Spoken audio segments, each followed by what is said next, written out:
Sometimes life tests a person so brutally that even the smallest act of kindness can feel like a miracle. On a cold October evening in a quiet town in Ohio, a young mother named Rachel Harper stood outside a warm bakery window, her eyes fixed on the chocolate birthday cake inside. It wasn't the size or the decoration that held her gaze. She wasn't looking for anything fancy. She was memorizing the price tag, whispering the number to herself, as if repeating it would somehow make her wallet heavier. But the truth hit her harder with every passing second. She simply couldn't afford it. Her son, Evan, would turn 6 the next morning, and she had promised him a cake. She had promised him a birthday like other kids have, even though she had no idea how she would make that happen. Her breath trembled as she stepped away from the bakery glass, holding on to broken hope as tightly as she held her tattered coat around herself. If you believe in kindness, second chances, and the power of good people still exist in this world, please like, comment, share, and subscribe to the channel.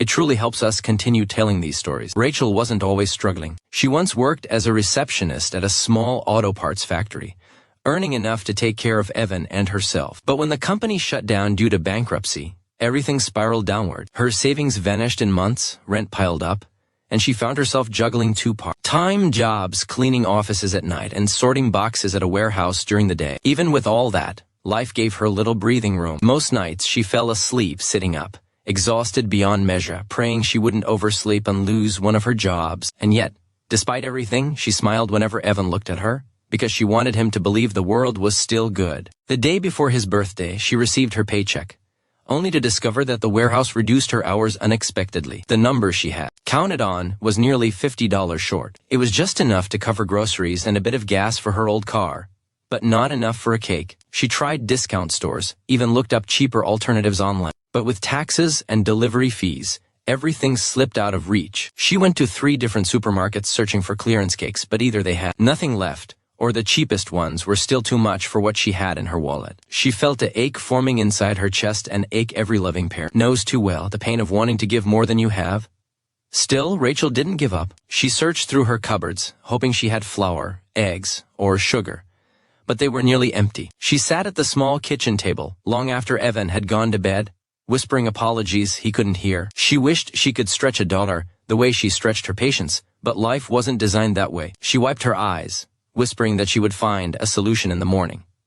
But morning only brought more disappointment. She woke up earlier than usual, drove to the bakery again, and stared at the same cake with the same unbearable price tag. Inside the store, customers chatted happily, buying pastries, enjoying warmth and comfort that felt miles away from her reality. She took a deep breath and finally turned away, telling herself she would make pancakes instead. They weren't a birthday cake, but she could put a candle in them, and maybe Evan wouldn't mind. As she walked back to her car, the universe placed someone in her path, a man she didn't recognize but would never forget. He was tall, about 40, with kind eyes and a clean navy coat. His name was Marcus Caldwell, a millionaire entrepreneur known locally but never one to show off his wealth. He had overheard the cashier earlier mention Rachel's situation. She had come in asking about cheaper options before walking out quietly.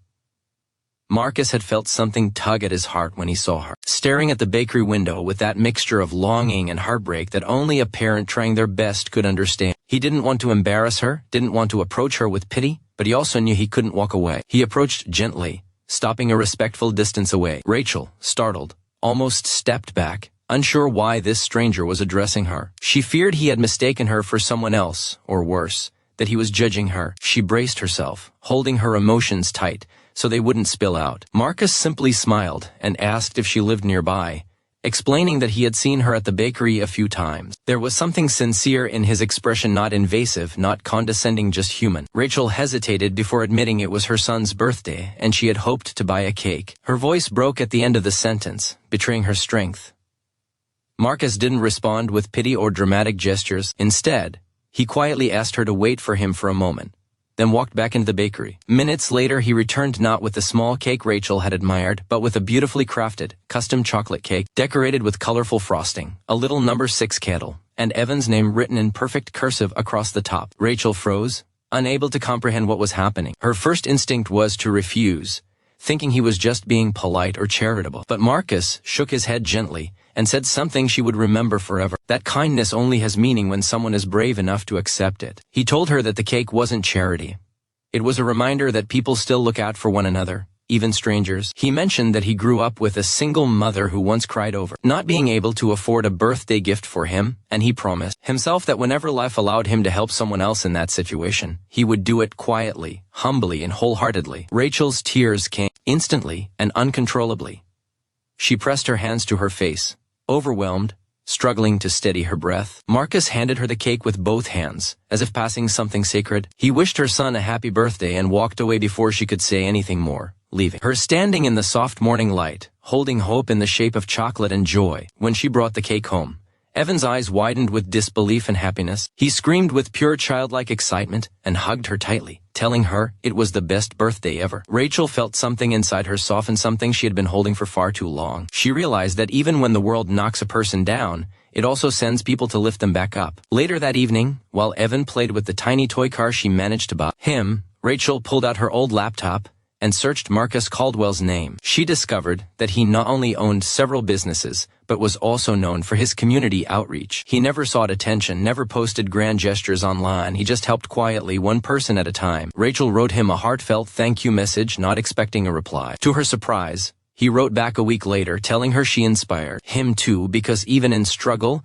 she kept going for her child. Her story spread quietly through the town, not as sensational news, but as a reminder that compassion still exists, deep, real, and transformative. And in a world so quick to judge, one man's kindness reminded everyone what humanity should look like. If this story touched your heart, please like, comment, share, and subscribe. Your support truly helps us continue spreading stories of hope and kindness. Before you go, comment below. Kindness still matters. And always remember, sometimes the smallest act of compassion creates the biggest miracles.